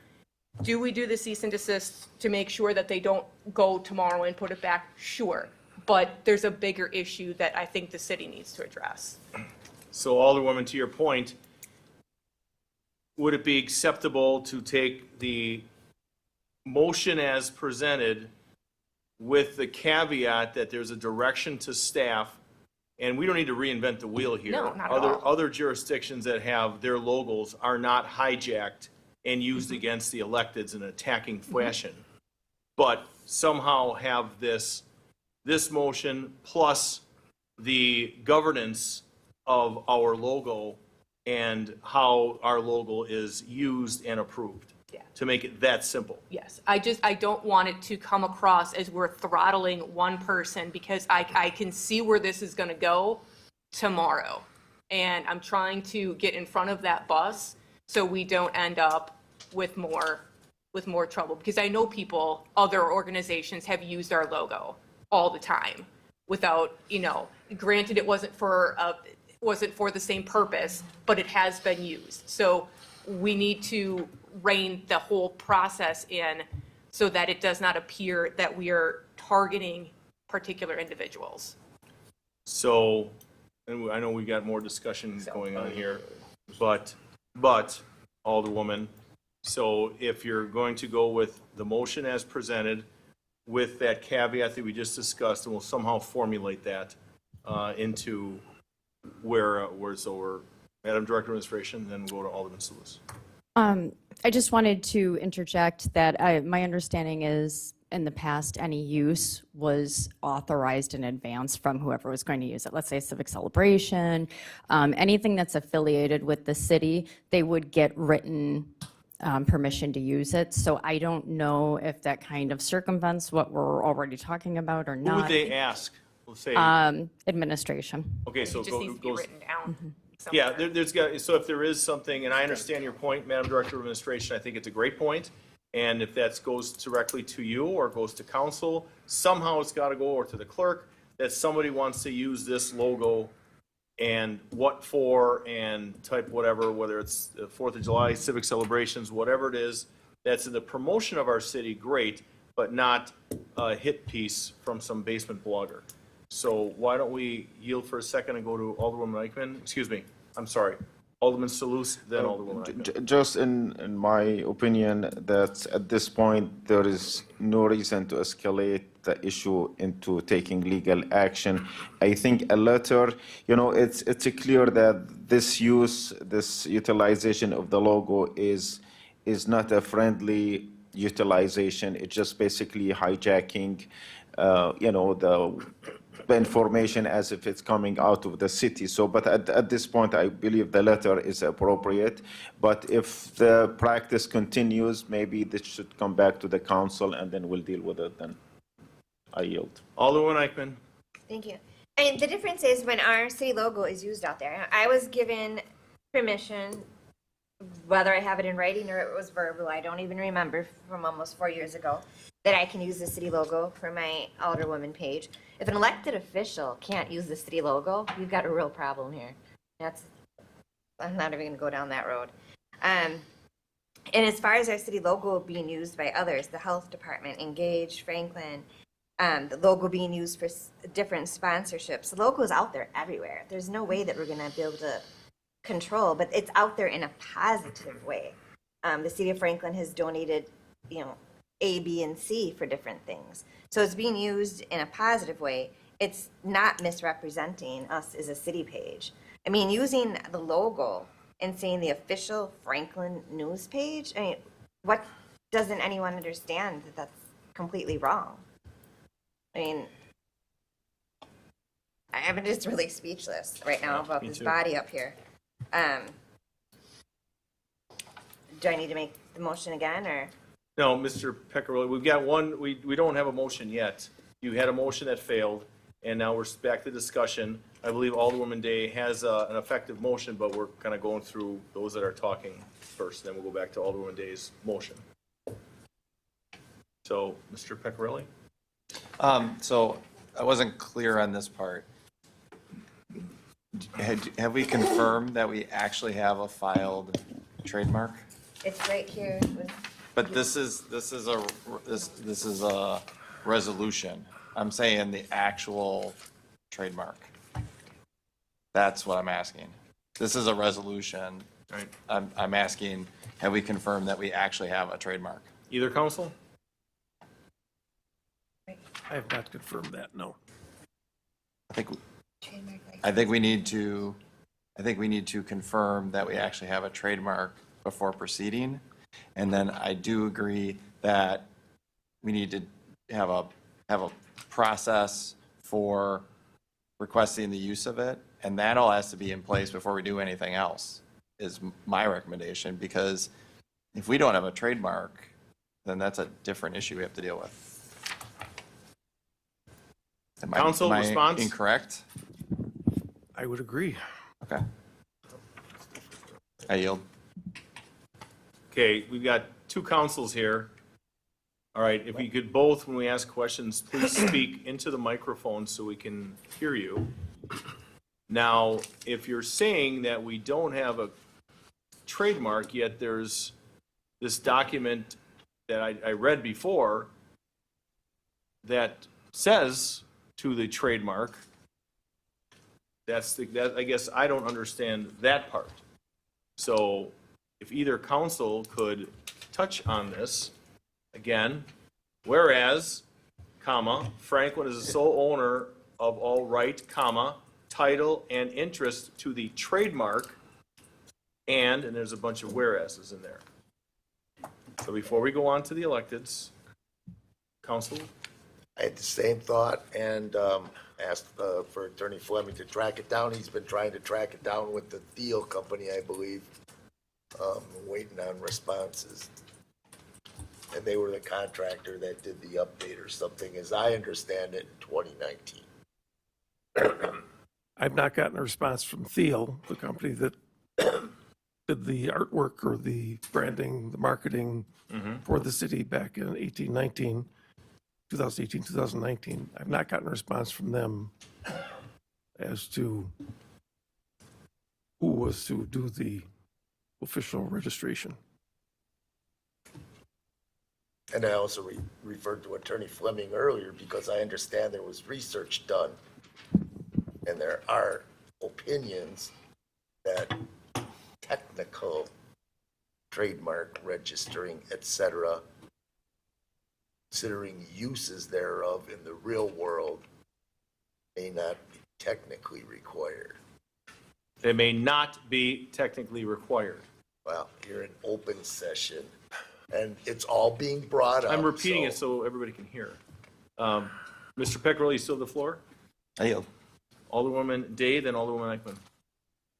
Yeah, I mean, and I'm not a lawyer at all, but I have gone through the trademark process in other venues, and I don't know if it's different for a municipality, but there should be a paper trail if there is an actual official trademark. I've never seen the little mark behind our logo to indicate that that happened, because that's usually what happens, the little R with the circle around it. So just because you use the word doesn't mean that, I don't think this word means what you think it means, to quote a movie. So I am now following Alderman Pecorelli. I think this should get tabled until we have further clarification on whether or not we have a trademark, because I think the process forward is a little bit different. And then perhaps that allows for there to be time to write down whatever the verbal processes that we were using for people to use it. Like I said, I know that city staff, city departments, electeds were all given permission to use the logo. I'm talking about other businesses. Does the school district use it? Does the chamber use it? Does, other events? So that's what I'm talking about when I talk about other uses. But before we start talking about this being trademarked, I'm not sure that it is trademarked. So I think maybe the more prudent thing might be to table for a meeting.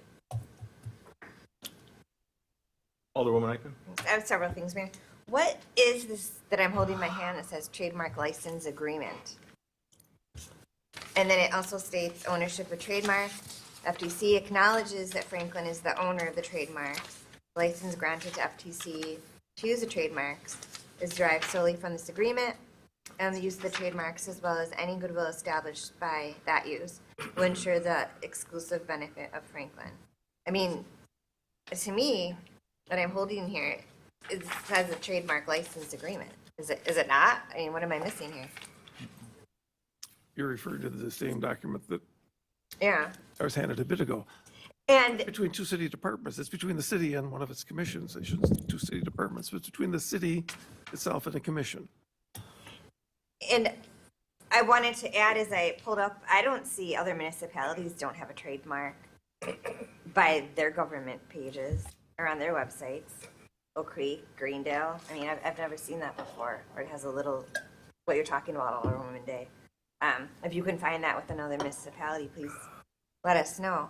And then, I mean, sitting in the audience this whole evening is someone that could also answer questions for us if he'd be willing to come up if we would like him to or need him to, is Mark Wiley, who's been around from day one with all of this on tourism. I also serve with Mark on Engage Franklin. He may have some insight or input on this since he was around when this was the trademark and all were done.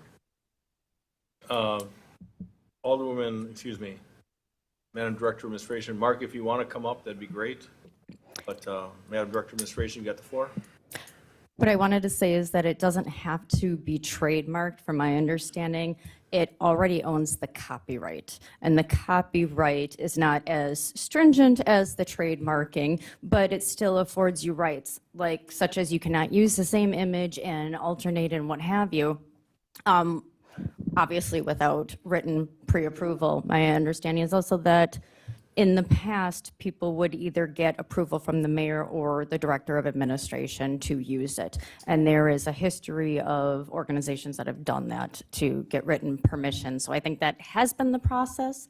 I think that we should refine the process so that it's written and very clear. But outside of that, I think that the fact that city logos are copyright, and that really does cover the scope of copying and using the artwork, I would feel like this kind of is a moot discussion moving forward. That it, personally, my opinion, and from what I'm seeing, is that the use of the logo from city representatives, rather not from, but by the electeds and city staff, city use is obviously permitted, and that is covered under the copyright.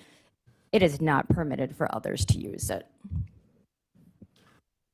So to that point, and it makes perfect sense, but, and Mr. Wiley, if you just wouldn't mind just stating your name, address, and the boards and commissions that you serve on.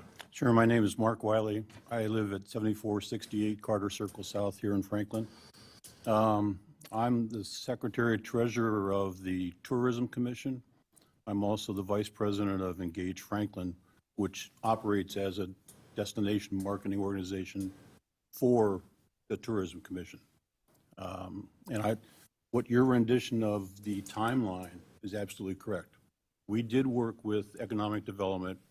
We had a different economic development director at the time, but the intent was to come up with a refreshed logo that reflected the tagline that we were coming up with for the city.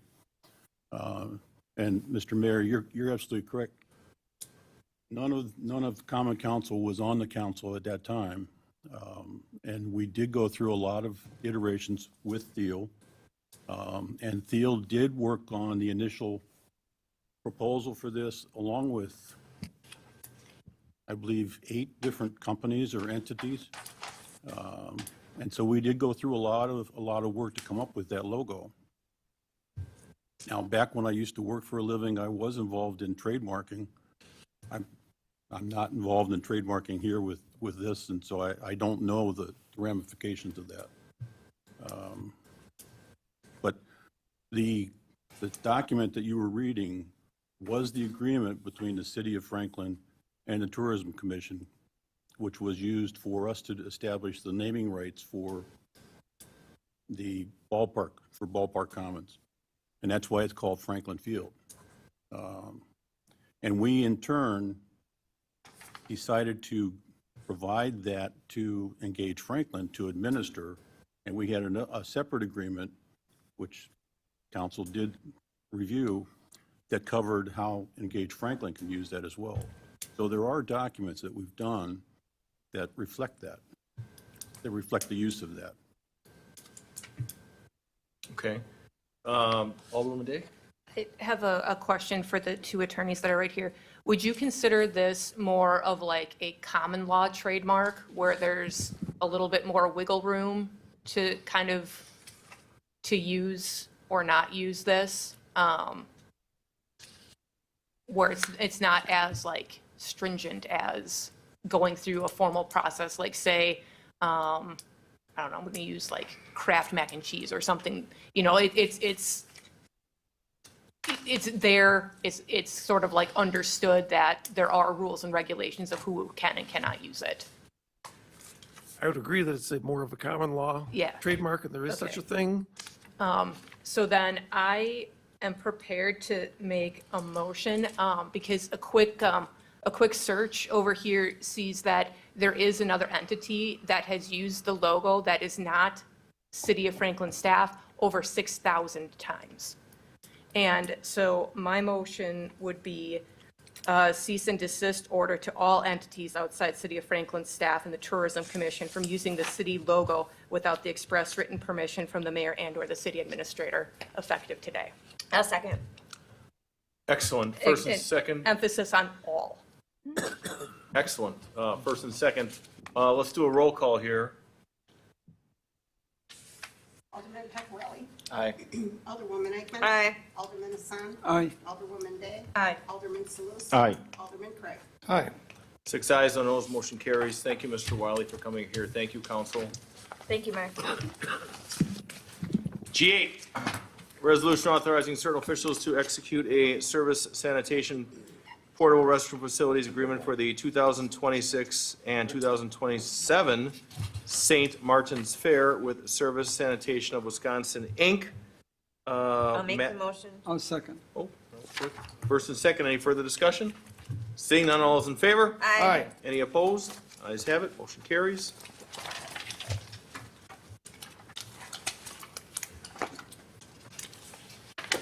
Licensing tonight, who's taking licensing? That would be me. Alderman Craig, you've got the floor. Thank you. The first operator did not appear for their discussion with the committee, so we will continue to hold that license over. But all other operators were recommended for approval, as was the change of agent and the temporary entertainment and amusement license as well. I'll second. You got a first and a second. All those in favor? Aye. Any opposed? Ayes have it, motion carries. Ida, there are 3 points. This is a roll call vote. Motion approving the following city vouchers with an ending date of January 29, 2026, in the amount of $1,550,833.47. Point 2. Payroll dated January 23, 2026, in the amount of $567,455.60, and payments of the various payroll deductions in the amount of $612,328.43, plus city matching payments. And last point, estimated payroll dated February 6, 2026, in the amount of $492,000, payments of the various payroll deductions in the amount of $262,000, plus city matching payments. Is there a I'll make the motion? motion. Second. We have a first and a second. Roll call, please. Alderman Craig. Aye. Alderman Salus. Aye.